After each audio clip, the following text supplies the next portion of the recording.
ফেসবুকে দেখলাম আব্বাসী সাহেব খুব চিৎকার মারতেছেন, মানে চিৎকার করে বলতেছেন, উনি চ্যালেঞ্জ দিচ্ছে কত লক্ষ টাকার, যে বুকের উপর হাত বাঁধার কোনো হাদিস নাই, বুখারী থেকে প্রমাণ করে দিতে পারলে উনি নাকি 10 লক্ষ টাকা দিবেন। আমি বলতে চাই বুখারীতেও আছে রফুল বুকের উপর হাত বাঁধার হাদিস, সহিহ বুখারী তো আছে, কিন্তু সেটা বুঝতে হলে আপনার প্রজ্ঞা লাগবে, জ্ঞান লাগবে, জাউক লাগবে, সেটা আপনাদের নাই। তো সমস্যা এখানে শুধু আমি নই, শেরে পাঞ্জাব কাদিয়ানীদের জম যিনি ছিলেন, ভণ্ড নবী গোলাম আহমদ কাদিয়ানীকে যিনি পরাস্ত করে মুবাহালায় সে কলেরা আক্রান্ত হয়ে পায়খানায় অপমৃত্যু ঘটেছিল, গোলাম আহমদ কাদিয়ানী ভণ্ড নবী। তো সেই নায়ক, মহানায়ক ইসলামের সানাল অমৃতসর রাহিমাহুল্লাহ তিনি বলেছেন, আল্লামা শাইখ মোহাম্মদ উসাইমিন বলেছেন, শাইখ বিন বাজ বলেছেন যে সহিহ বুখারীর যে হাদিস সাহাল বিন সাদ থেকে কানান নাস মারুন আয়াদা রাজুলু আল ইয়াদাহুল ইসরা আলা দিরাইহিল ইসরা, এটাই প্রমাণ করে যে বুকের উপর হাত বাঁধতে হবে। তার কারণ হাদিসের অর্থ কি? সাহাল বিন সাদ আস-সাঈদী রাদিয়াল্লাহু আনহু বলতেছেন, আদিষ্ট আমরা হয়েছিলাম, আল্লাহ রাসূল আদেশ করেছিলেন যে আমরা আমাদের ডান হাতকে বাম হাতের কোনোই পর্যন্ত জেরা পর্যন্ত রাখবো। আমি চ্যালেঞ্জ দিচ্ছি, আপনি এ পর্যন্ত রাখতে হলে আপনাকে বুকের উপরে রাখতে হবে। আপনি এটাকে যদি নাভির নিচে নিয়ে যান আপনাকে বাঁকা হতে হবে। আপনি সোজাভাবে কখনোই বুকের উপর, আপনি জেরার উপর হাত রাখতে পারবেন না। কাজে হাদিস বুঝতে হলে জাউক লাগবে, সূক্ষ্ম থেকে সূক্ষ্মতর গভীর জ্ঞান লাগবে, শরীয়তের বুৎপত্তি লাগবে, গভীর জ্ঞান লাগবে, যেটা আব্বাসী সাহেবদের লোকদের নাই। তাছাড়াও আবু দাউদের হাদিস, সম্মানিত সুধী, তাউস প্রখ্যাত তাবেঈ মিন কিবারি তাবেঈন, 50 জন সাহাবা কেরামের তিনি সাক্ষাৎ লাভ করেছিলেন।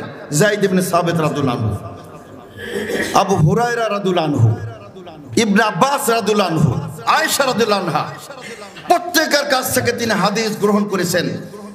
সে তাউস রহমতুল্লাহ আলাইহি তিনি বলতেছেন, নবী সাল্লাল্লাহু আলাইহি ওয়াসাল্লাম তিনি ডান হাতকে বাম হাতের উপর রাখতেন, ওয়ায়াশুদ্দু বাইনাহুমা, শক্তভাবে ধরতেন এবং সেটা বুকের উপরে রাখতেন। সহিহ, এটা আপনার আবু দাউদের হাদিস।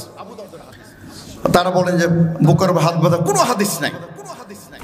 সম্মানিত শ্রোতাবৃন্দ, আমি শুধু দু একটা দৃষ্টান্ত দিচ্ছি। এখন বলতে পারেন যে এটা তো মুরসাল হাদিস, তার কারণ তাউস তো তাবেঈ, তিনি আল্লাহ রাসূলকে ডাইরেক্ট বলতেছেন, মাঝে সাহাবী নাই।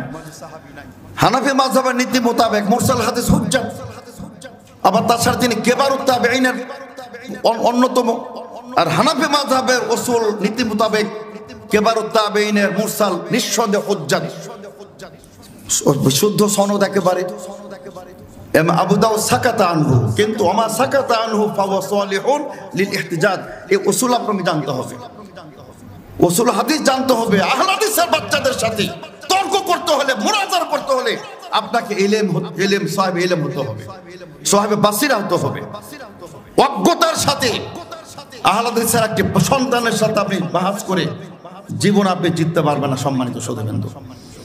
তো কাজে আমি সময় যেহেতু কম, সংক্ষিপ্ত ভাষার যে কথা বলতে চাচ্ছি, বুকের উপর হাত বাঁধা। সহিহ ইবনে খুজাইমা ওয়াইল ইবনে হুজুর রাআইতু নবী সাল্লাল্লাহু আলাইহি ওয়াসাল্লাম, স্পষ্ট বলতে আমি নবী দেখি আল্লাহ রাসূলকে যে তিনি বুকের উপর হাত বেঁধেছে। রাসাহাহু ইবনে খুজাইমা হাদিসটিকে সহিহ বলেছেন। আর অসংখ্য দলিল। আর আপনাদের সেই আবু দাউদের হাদিস আলী থেকে রাদিয়াল্লাহু আনহু থেকে যে মিনা সুন্নাহ ওয়াদুল আকুফু আলা আকুফিল ইসরা তাহতা সুররা বিল ইত্তেফাক, দুর্বল রাবি, বিল ইত্তেফাক, এখানে আপনার দুর্বল রাবি একজন রয়েছেন, সেটা আপনার এখানে কোনো সন্দেহই নাই। তো কাজে আপনার জয়ীফ হাদিস নিয়ে, সম্মানিত শ্রোতাবৃন্দ, আমি বলতে চাই যে আমাদের একটু সতর্কতার সাথে আমাদের ভাইদের বলবো যে আপনাদের অবশ্যই আপনাদের সতর্কতার সাথে কথা বলতে হবে। তার কারণ সেখানে আব্দুর রহমান বিন ইসহাক আল ওয়াসিতি দুর্বল রাবি, যেটা বলছে যে সুন্নাহ হলো যে নাভির নিচে। আব্দুর রহমান ইসহাক আল ওয়াসিতি, জিয়াদ বিন যায়েদ, একই বর্ণনায় দুইজন মুনকার রাবি, জয়ীফুন জিদ্দান রাবি। সেই জয়ীফ হাদিস নিয়ে আপনি সহিহ হাদিসের মোকাবেলা করবেন, আবার চাপাবাজি করবেন, সিনার উপরে কোনো হাদিস নাই, নাউজুবিল্লাহ। ওরা বিভ্রান্ত হয়েছে বা ইবনে